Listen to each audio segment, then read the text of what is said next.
49,730 গুণ 9,800, গুণটি 4,973 গুণ 98 সমান 4,87,354 ব্যবহার করে উপর নিচে সহজ পদ্ধতিতে গুণ করি।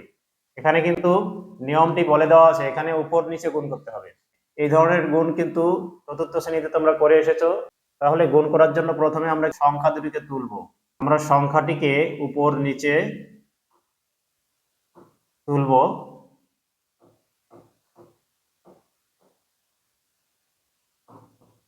এখানে বলা আছে যে সহজ পদ্ধতিতে গুণ করার চেষ্টা করি। তোমরা চতুর্থ শ্রেণীতে সহজ পদ্ধতিতে এই ধরনের গুণগুলো শিখে এসেছো। যদি এইখান দিয়ে একটা দাগ দেই, তবে শূন্যগুলো আলাদা হয়ে গেল আর অন্য সংখ্যাগুলো আলাদা থাকলো। সহজ পদ্ধতিতে গুণের নিয়ম হচ্ছে এই শূন্যগুলোকে গুণ করার প্রয়োজন নেই, শুধু সংখ্যাগুলোকে আমরা গুণ করব। 8 3 8 24, হাতে থাকলো 2, 7 8 56, 2 58, হাতে থাকলো 5, 8 9 72, 72 আর 5 হচ্ছে 77, হাতে 7, 4 আসছে 32, 32 এর সাথে 39, এক ঘর শূন্য এখানে আসবে।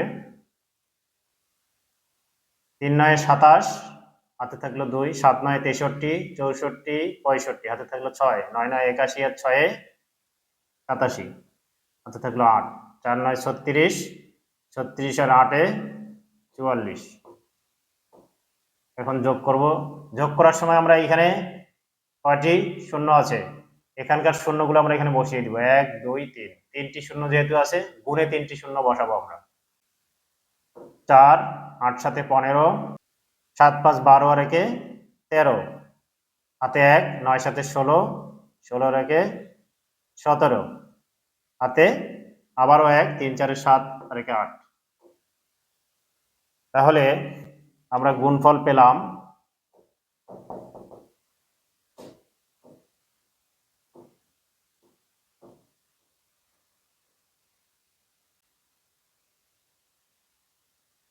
শিক্ষার্থীরা, আশা করি তোমরা গুণের এই নিয়মটি বুঝতে পেরেছো। ধন্যবাদ।